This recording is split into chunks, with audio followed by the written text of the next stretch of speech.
மஞ்சு, உனக்கு தெரியுமா நம் நாட்டுக்கு சுதந்திரம் வாங்கி கொடுத்தவர் யார்? மகாத்மா காந்தி. ஆமாம் மஞ்சு. ஆனா அவரோட போராட்டம் சண்டை இல்லாத போராட்டம்.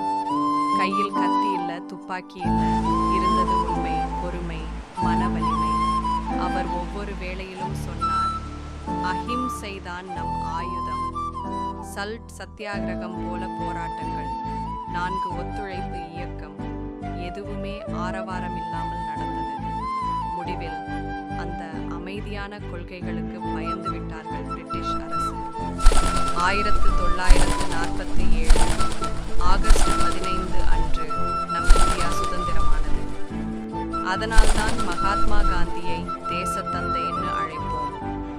உண்மை பேசுறது, பொறுமையா இருப்பது, அது நம்ம ஒவ்வொரு நாளிலேயும் சின்ன சின்ன சுதந்திரங்களை கொண்டு வரும். ஜெய் ஹிந்த்.